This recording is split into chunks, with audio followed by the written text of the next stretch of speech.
हर खबर पर होगी आपकी पकड़। डाउनलोड कीजिए एबीपी लाइव ऐप।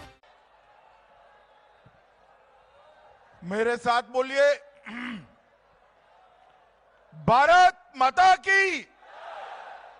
क्यों भाई, बंगाल वालों की आवाज को क्या हो गया है? ऐसे बोलोगे क्या? ऐसे जाएगी ममता दी की सरकार? आवाज बुलंद होनी चाहिए। मोदी जी ने लाखों करोड़ों शरणार्थियों को नागरिकता का तोहफा दिया है।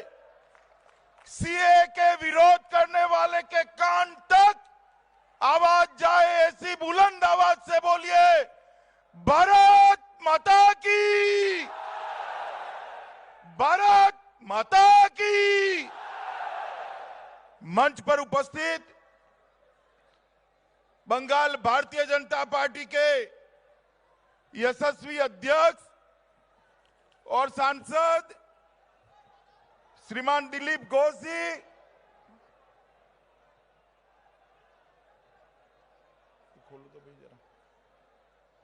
श्रीमान दिलीप घोष जी भारतीय जनता पार्टी के राष्ट्रीय महामंत्री और बंगाल के प्रभारी, निकाल देना है, इसको आगे लाना है।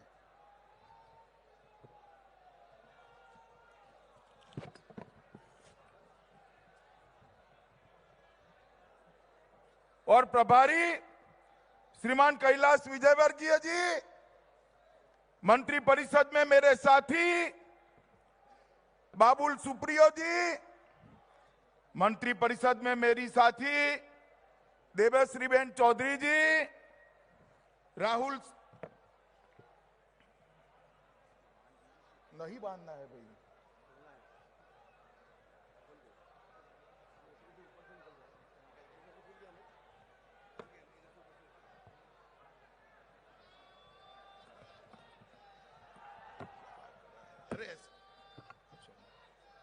होगा।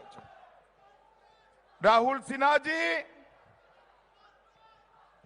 जिनके कन्वीनर रहते 42 में से 18 सीटें भारतीय जनता पार्टी ने विजय प्राप्त करा, ऐसे हमारे मुकुल रॉय जी, हमारे राष्ट्रीय संगठन मंत्री शिव प्रकाश जी, श्री संजय सिंह जी, स्वपन दास गुप्ता जी, और आज मंच पर बैठे हुए सारे सांसद महोदय, मेरी दाहिनी ओर के मंच पर बैठे हुए प्रदेश और राष्ट्रीय कार्यकारिणी के सभी सम्माननीय सदस्यगण, विधायकगण, संसद लड़े हुए मेरे सब साथीगण, और आज इतनी बड़ी संख्या में आए हुए प्यारे भाइयों बहनों माताओं, आप सभी को मेरा प्यार भरा नमस्कार।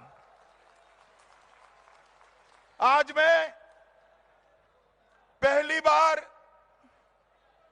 बंगाल में सार्वजनिक स्थान पर लोकसभा चुनाव के बाद रैली करने के लिए आया हूं। सबसे पहले मां काली की ये पवित्र भूमि को मैं दो हाथ जोड़कर प्रणाम करता हूं। ये महान माटी को मैं प्रणाम करता हूं, जिस बंगाल की भूमि ने रामकृष्ण परमहंस, स्वामी विवेकानंद, नेताजी सुभाष चंद्र बोस, गुरुवर रविंद्रनाथ टैगोर, राजा राम मोहन राय, ईश्वर चंद्र विद्यासागर जी, बंकिम बाबू, श्यामा प्रसाद जी, ऐसा महान धार्मिक और सामाजिक राजकीय नेतृत्व दिया, वो बंगाल की भूमि को मैं बार बार प्रणाम करता हूं। बटुकेश्वर दत्त, सूर्यसेन, चैतन्य महाप्रभु, हरिचंद ठाकुर, गुरुचंद ठाकुर जैसे सभी समाज सुधारकों की ये भूमि को मैं प्रणाम करता हूं। और मित्रों, सबसे पहले मैं आप सभी का और आपके माध्यम से ये महान बंगाल की जनता का मैं बार बार धन्यवाद करता हूं कि आपने 19 के लोकसभा चुनाव में 42 में से 18 सीटें देकर मोदी जी को 300 पार का अंक पार करने में मदद करी। ये बंगाल की महान जनता के कारण ही मोदी जी आज दूसरी बार देश के प्रधानमंत्री पूर्ण बहुमत के साथ बने हैं। ये बंगाल की महान जनता के आशीर्वाद के कारण ही भारतीय जनता पार्टी पहली बार 300 सीटें प्राप्त कर सकी है। मित्रों, जब हम बंगाल के मैदान में थे, ममता दी कहती थी डिपॉजिट बता लेना, जमानत बचा लेना। ममता दी आंकड़े देख लीजिए, अब आने वाली विधानसभा चुनाव में भी पूर्ण बहुमत के साथ भारतीय जनता पार्टी की सरकार यहां बनने वाली है। मैं आज बंगाल के भाइयों बहनों को कहने आया हूं, मैंने ढेर सारे राजनीतिक परिवर्तन देखे हैं, इसका अभ्यास किया है। मित्रों, 2014 में भारतीय जनता पार्टी को सिर्फ 87 लाख वोट मिले थे। 87 लाख इतने बड़े बंगाल में, मगर 19 में आपका प्यार, आपका समर्थन, आपका आशीर्वाद, मोदी जी के नेतृत्व में भारतीय जनता पार्टी को 2 करोड़ 30 लाख वोट भारतीय जनता पार्टी को मिले। और मैं गर्व के साथ कह सकता हूं, आज मेरे साथ 18 बंगाल के सपूत, 18 बंगाल की बहनें संसद में मेरे साथी के नाते संसद के अंदर बंगाल का परिवर्तन करती है। और मुझे भरोसा है, ये जो यात्रा चली है, ये यात्रा रुकने वाली नहीं है। ये यात्रा जो 18 सीटों तक पहुंची है, विधानसभा में 2/3 बहुमत के साथ भारतीय जनता पार्टी की सरकार बनाकर समाप्त करने वाली। क्योंकि ये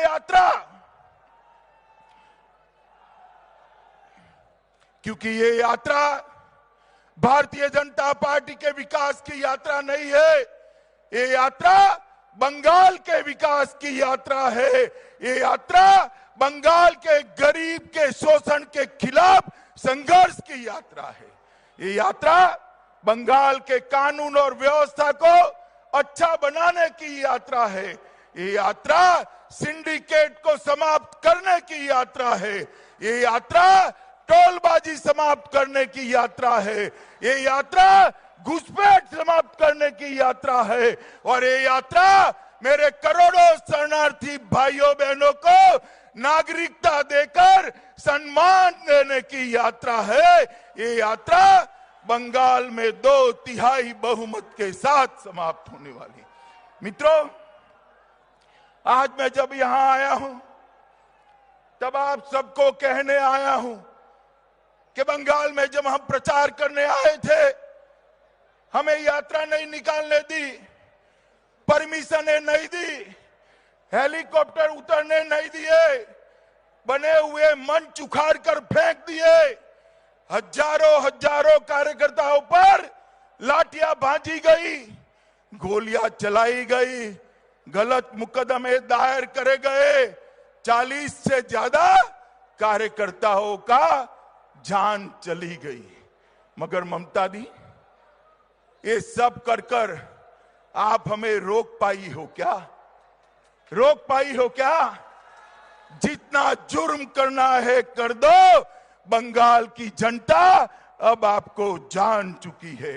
मित्रों, आज मैं यहां से आपको कहने आया हूं, आज ये रैली, आज ये प्रचंड रैली ममता दीदी के, उनकी पार्टी के आश्रित गुंडों के अन्याय के खिलाफ रैली है। और मैं आज यहां से बंगाल की जनता के सामने कहने आया हूं, भारतीय जनता पार्टी एक अभियान लेकर निकल रही है, R9 अन्याय। आप सहमत है क्या? जोर से बोलिए, आप लोग सहमत है क्या? तो मेरे साथ बोलिए, आर नहीं, आर नहीं। मित्रों, ये बंगाल के अंदर तानाशाही ताकतों को परास्त करने की लड़ाई है। मैं आज जो अभियान यहां से शुरू हो रहा है, सभी बंगालियों को कहने आया हूं, कूच बिहार से लेकर झारग्राम तक, वर्धमान से लेकर मेदिनीपुर तक और गांव से लेकर शहर तक ये अन्याय अब सहन नहीं करेंगे। ये नारे को लेकर घर घर जाना है, एक एक बंगाली भाई बहन को हमारे साथ जोड़ना है। मित्रों, ये लड़ाई बहुत कठिन लड़ाई है। भाजपा के कार्यकर्ताओं को मैं कहने आया हूं, बंगाल को मोदी जी के नेतृत्व में विकास के रास्ते पर ले जाना है तो आपको ये लड़ाई लड़नी पड़ेगी। मैं भी आपके साथ, मेरा सारा नेतृत्व आपके साथ कंधे से कंधा मिलाकर बंगाल की गलियों में अन्याय के खिलाफ लड़ने के लिए आपके साथ खड़ा है। ये विचारधारा लोगों को दबाने की, ये विचारधारा अत्याचार करने की, ये विचारधारा भ्रष्टाचार करने की, ये विचारधारा अपने राजकुमार को वारिस बनाने की, ये विचारधारा बंगाल में नहीं चलेगी। कोई शहजादा बंगाल का अगला मुख्यमंत्री नहीं बनेगा। इस मिट्टी का सपूत, जमीन से निकला हुआ नेता बंगाल का अगला मुख्यमंत्री बनेगा। मित्रों,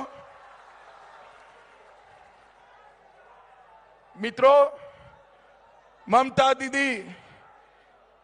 दीदी गांव गांव में, गली गली में, घर घर में घूमती है और कहती है, दीदी के बोलो।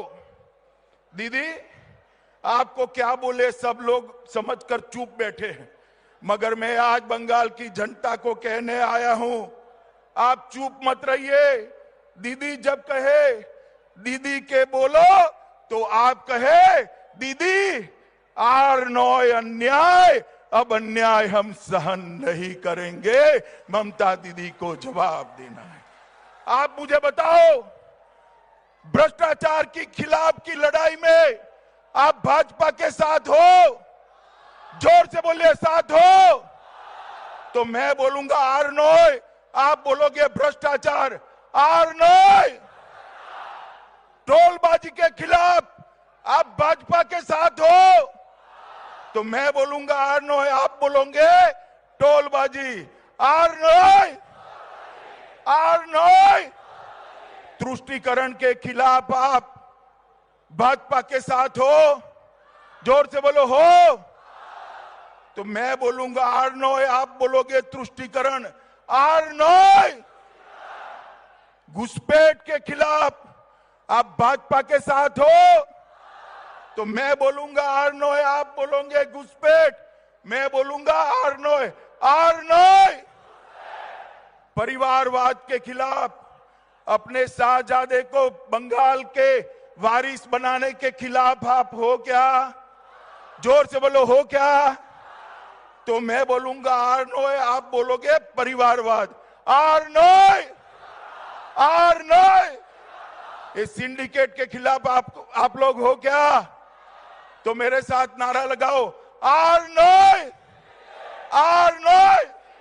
ये बेरोजगारी के खिलाफ आप लोग हो ना? तो मैं बोलूंगा आर नॉय, मेरे साथ बोले आर नॉय, आर नॉय। ये हिंसा जो हो रही है, बम धमाके हो रहे हैं, इसके खिलाफ आप हो? जोर से बोलिए, है आप? तो मैं बोलूंगा आर नॉय, आप मेरे साथ नारा लगाएंगे हिंसा के खिलाफ, आर नॉय, आर नॉय। ये आतंकवाद जो चल रहा है, इसके खिलाफ आप हो? तो मैं नारा बुलाता हूं, आर नॉय, आर नॉय। मित्रों, ये आर नॉय अन्याय का नारा बंगाल में सरकार पलटने का नारा है, बंगाल को विकास के रास्ते पर ले जाने का नारा है। मित्रों, मोदी जी की सरकार बनी, सरकार विकास के रास्ते पर, गरीबों के कल्याण के रास्ते पर 5 साल चली। इस बार सरकार बनने के बाद मोदी जी ने विकास के साथ साथ देश की सुरक्षा और देश के सम्मान के साथ जुड़े ढेर सारे मसले हाथ में लिए। बंगाल वालों, ये श्यामा प्रसाद मुखर्जी की धरती है, जिन्होंने 370 के लिए अपना बलिदान कश्मीर की भूमि पर दिया था। आप लोग चाहते हैं या नहीं कि कश्मीर हमारा अभिन्न अंग बने? बताइए भाई, चाहते हैं ना? चाहते हैं ना? तो कोई 370 हटाता नहीं था। मोदी जी ने, आपकी कृपा से 300 सीटें मिली। 5 अगस्त 2019 को संसद में धारा 370 को समाप्त कर दिया। और मित्रों, श्यामा प्रसाद मुखर्जी ने जो सपना देखा था, एक देश में 2 विधान, 2 निशान, 2 प्रधान नहीं होंगे, वो स्वप्न मोदी जी ने पूरा किया। आप मुझे बताओ, धारा 370 हटनी चाहिए थी या नहीं हटनी चाहिए थी? हटनी चाहिए थी या नहीं हटनी चाहिए थी? ये ममता दीदी ने संसद में धारा 370 हटाने का विरोध किया। इस काम के लिए ममता जी को माफ कर सकते हो आप? कर सकते हो आप? मित्रों, अयोध्या में जहां प्रभु श्री राम का जन्म हुआ, वहां पर एक भव्य मंदिर बनाने के लिए 500 साल से हम लड़ाई लड़ रहे थे। 500 साल।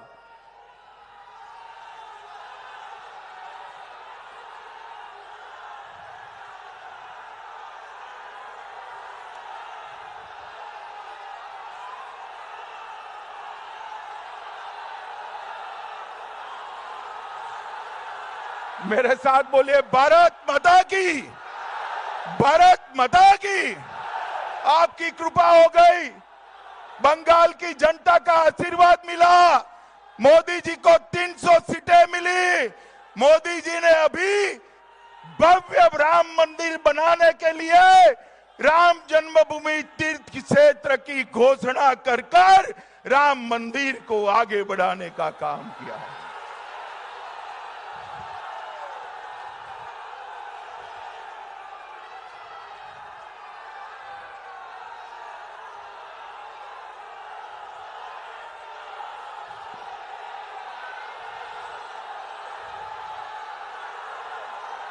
मेरे साथ बोलिए, मेरे साथ बोलिए, जय श्री राम, जय जय श्री राम।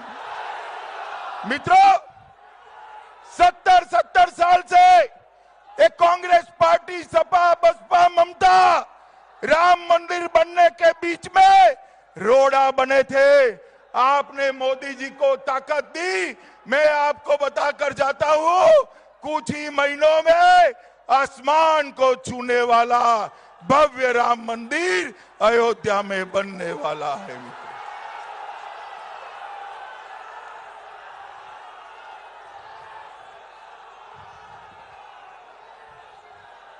माताओं, भाइयों, बहनों, हम थोड़ा आगे आते हैं।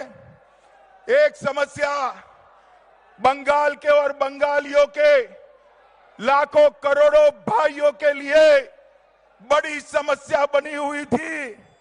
वो समस्या थी, शरणार्थियों को नागरिकता नहीं मिलती थी। शरणार्थियों को नागरिकता नहीं। ममता बनर्जी जब विपक्ष में थी, उन्होंने खुद ये मुद्दा उठाया था, संसद नहीं चलने दी थी। सत्ता आ गई, वोट बैंक के तुष्टीकरण की राजनीति शुरू हो गई, और जब मोदी जी सीए लेकर आए, एक कांग्रेस, कम्युनिस्ट, ममता सारे विरोध में खड़े हो गए। इस देश में वो माइनॉरिटी को डराते हैं कि माइनॉरिटी की नागरिकता चली जाएगी, मुसलमान भाइयों बहनों की नागरिकता चली जाएगी। ये बंगाल की, कलकत्ता की धरती पर से मैं कलकत्ता के सभी बंगाल के सभी माइनॉरिटी के भाइयों बहनों को कहने आया हूं, सीएए से आपकी नागरिकता कभी जाने वाली नहीं है। सीएए नागरिकता देने का कानून है, नागरिकता लेने का कानून नहीं। मगर हमारे करोड़ों करोड़ों भाई जो पाकिस्तान, बांग्लादेश, अफगानिस्तान से हिंदू, सिख, बौद्ध, जैन, पारसी, ईसाई यहां आए हैं, वहां से प्रताड़ित होकर आए हैं, अपना जान माल गवा कर आए हैं, महिलाओं की इज्जत लूट ली गई, मंदिर तोड़े गए, गुरुद्वारे तोड़े गए, उनको वहां से भगाया गया, धर्म परिवर्तन कराया गया। 70 साल से यहां रह रहे हैं, उनके पास नागरिकता नहीं। मुझे बताओ, उनको नागरिकता देनी चाहिए या नहीं देनी? जोर से बोलो, देनी चाहिए या नहीं देनी चाहिए? और जोर से बोलो, देनी चाहिए या नहीं देनी चाहिए? मोदी जी सीएए लेकर आए, लाखों करोड़ों बंगालियों को नागरिकता मिलती है। ममता दीदी ने इसका विरोध किया, बंगाल के अंदर दंगे करा दिए, ट्रेनें जला दी, रेलवे स्टेशन जला दिया। मैं ममता दीदी को पूछना चाहता हूं, ममता दीदी, ये मेरे नाम शूद्र और मतुआ परिवार के दलित भाइयों ने आपका क्या बिगाड़ा है? क्या बिगाड़ा है? आप क्यों विरोध कर रही हो? क्यों आपको ये अपने नहीं लगते हैं? आपको घुसपैठिए ही अपने लगते हैं? आपको जो लगे वो लगे। मैं बताने आया हूं, 70 साल से जो शरणार्थी भाई यहां आए हैं, हम उनको नागरिकता देकर रहेंगे, उनको सम्मान देकर रहेंगे।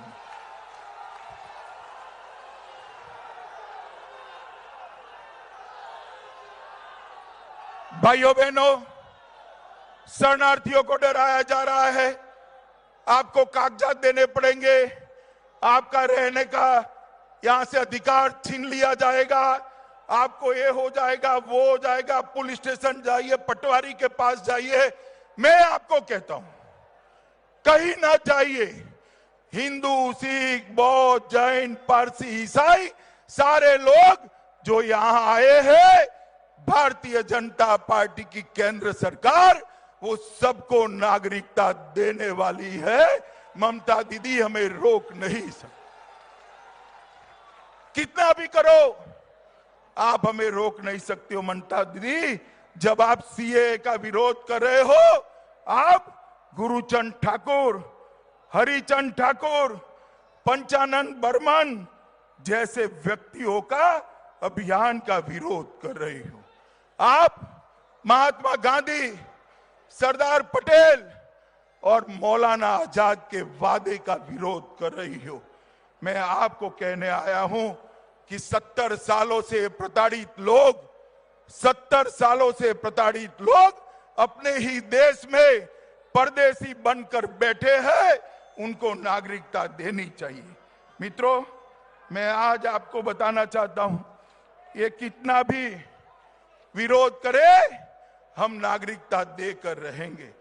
मित्रों, देश की संसद के बनाए हुए कानून का ममता दीदी विरोध कर रही है। उनको जानना चाहिए कि आप रविंद्रनाथ ठाकुर की प्रेरणा का विरोध कर रही है, बोरो मां के त्याग का विरोध कर रही है, गांधी जी के विचार का विरोध कर रही है और डॉक्टर आंबेडकर के संविधान का विरोध कर रही है। आप कितना भी जोर लगा दो, हम इस शरणार्थी भाइयों बहनों को गले भी लगाएंगे, नागरिक भी बनाएंगे और सम्मान भी देंगे। मित्रों,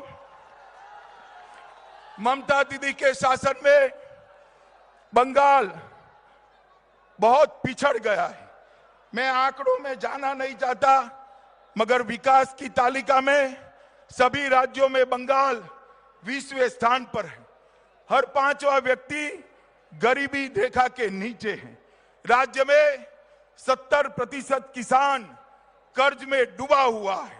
मोदी जी पीएम किसान के माध्यम से 6,000 रुपया किसान को देना चाहते हैं। वो पहुंचने नहीं देती है। अरे दीदी, बैर है तो भाजपा से निकालो, गरीब किसानों को आप क्यों परेशान कर रही हो? आज बंगाल के सर पर 3,75,000 करोड़ का ऋण है। कम्युनिस्ट 1,92,00,000 छोड़कर गए थे, ममता दी ने 3,75,000 करोड़ बना दिया है। जन्म लेते ही 40,000 रुपए का ऋण बंगाल के बच्चे के सर पर आता है। एफडीआई 2% से नीचे है। विद्युत की खपत देश की एवरेज से 30% नीचे है। तालाबंदियों में 80% कारखाने देश के बंगाल में बंद हुए हैं और औद्योगिक विवाद में, डिस्प्यूट में भी 84% समय देश का यही गया है। बंगाल सोनार बांग्ला ममता जी के नेतृत्व में नहीं बनता। आप भारतीय जनता पार्टी के हाथ में बंगाल की कमान दे दो, 5 साल में हम सोनार बांग्ला बनाकर आपको दिखाएंगे, सोनार बांग्ला बनाकर। मित्रों, कानून और व्यवस्था की परिस्थिति में मुझे कुछ कहना नहीं है। बम धमाके, टोलबाजी, भ्रष्टाचार, लूट, गुंडागर्दी, ट्रेनें जलाना, ये बंगाल को तबाह कर कर रख दिया है। भारतीय जनता पार्टी ही इसका रास्ता निकाल सकती है। मैं आपको गारंटी देने आया हूं। ये टोलबाजी जो करते हैं, सिंडिकेट चलाते हैं, वार्ड से लेकर शाहजादे तक, आप भाजपा की सरकार बनाओ, एक एक को चुन चुन कर जेल की सलाखों के पीछे डालने का काम है भारतीय जनता पार्टी करेगी। हम किसी को नहीं बख्शेंगे। जो जनता को परेशान करते हैं उनको सीधा करना भाजपा को ढंग से आता है। आपका समर्थन चाहिए। मित्रों, दुर्गा पूजा के लिए कोर्ट का सहारा लेना पड़ता है। विजयादशमी हम मना नहीं सकते, रामनवमी हम मना नहीं सकते, स्कूलों में सरस्वती पूजा बंद करा दी गई है और भ्रष्टाचार भतीजे से लेकर सरपंच तक भ्रष्टाचार ही भ्रष्टाचार फैला है। मित्रों, इस शासन को बदलना पड़ेगा। नरेंद्र मोदी जी ने 5 साल में बंगाल को 3,59,000 करोड़ रुपया दिया है। कांग्रेस पार्टी के शासन में 1,32,000 करोड़ मिलता था। मोदी जी ने 3,59,000 करोड़ रुपया भेजा है। इसके अलावे ग्राम ज्योति योजना के 4,000 करोड़, आवास योजना के 16,000 करोड़, शहरी आवास योजना के 1,700 करोड़, नेशनल हाईवे के लिए 10,000 करोड़, कलकत्ता मेट्रो के लिए 12,500 करोड़ और 59,000 करोड़ दिया है। मगर ये सारा पैसा ममता दीदी के पार्टी के कार्यकर्ताओं के ही भ्रष्टाचार की भेंट चढ़ता है। मित्रों, भ्रष्टाचार की भेंट। मोदी जी अकेले बंगाल का विकास नहीं कर सकते। ममता दीदी की सरकार मोदी जी को बंगाल का विकास करने नहीं दे रही। मैं आपको कहने आया हूं, आपने 2 दशक तक कम्युनिस्टों को मौका दिया या नहीं दिया? बताओ भाई, दिया या नहीं दिया? ममता दीदी को 10 साल दिया या नहीं दिया? दोनों ने विकास किया क्या? जरा जोर से बोलो, किया? आप एक 5 साल भारतीय जनता पार्टी और नरेंद्र मोदी जी को दे दो, हम 5 साल में बंगाल को सोनार बांग्ला बनाएंगे। मित्रों, सोनार बांग्ला बनाएंगे। मित्रों, आज हमने जो अभियान लॉन्च किया है, आर नो अन्याय, मैं आज बंगाल की जनता को अपील करने आया हूं, ये अभियान के साथ जुड़िए और बंगाल को ये जुल्मी शासन से मुक्त कराइए। आप में से कितने लोगों के पास मोबाइल है? जरा हाथ ऊपर करो भाई। कितने लोगों के पास है? सभी लोग अपना अपना मोबाइल निकालो। जरा मंच पर भी सभी लोग निकालो मोबाइल। निकालो मोबाइल, हाथ ऊपर करके दिखाओ मुझे। निकाला सबने? डायल मोड पर ले लीजिए इसको। मैं एक नंबर बोलता हूं, 2 बार बोलूंगा। वो नंबर दबाने से R9 अन्याय अभियान के साथ आप जुड़ जाओगे। बोलू नंबर? बोलो। मगर सिर्फ आपका नंबर नहीं चाहिए, आपके माता का, पिता का, बहन का, बहनोई का, भाई का, भाभी का, चाचा का, चाची का, फूफा का, फूफी का, दोस्त की पत्नी का, सबको ये नंबर दबाना है। दबाएंगे? ये नंबर ही शरणार्थियों को नागरिकता देगा। ये नंबर ही भ्रष्टाचार और आतंक से आपको मुक्त दिलाएगा। और ये नंबर ही यहां पर फिर से एक बार गुरुवर टैगोर की कल्पना का सोनार बांग्ला बनाएगा। तो मैं बोलूं नंबर? जोर से बोलो। तो मैं बोलता हूं, अंग्रेजी में बोलता हूं, बाद में हिंदी में बोलूंगा। 9727294294। फिर से बोलता हूं, 9727294294। मैं आज बंगाल की जनता को अपील करता हूं, इस नंबर पर आप एक मिस कॉल दीजिए। बंगाल में जो चेतना की लहर उठेगी, इस सरकार को उखाड़ कर फेंक देंगी। और यहां पर भी एक बहुत सुंदर कमल खिलेगा, जिस पर बैठकर मां लक्ष्मी बंगाल को सोनार बांग्ला बनाने के लिए आएगी। मित्रों, मेरे साथ एक बार जोर से दोनों हाथ उठाकर नारा लगाइए। गगन भेदी नारा भारत माता की जय का लगना चाहिए। मेरे साथ उठाइए हाथ, दोनों हाथ उठाइए, दूर तक, पीछे तक, मीनार तक हाथ उठाइए सभी लोग, और जोर से बोलिए, भारत माता की, भारत माता की, भारत माता की, वंदे वंदे वंदे। न्यूज चैनल इतिहास की सबसे बड़ी सीरीज प्रधानमंत्री सीरीज 2 शनिवार रात 10 बजे।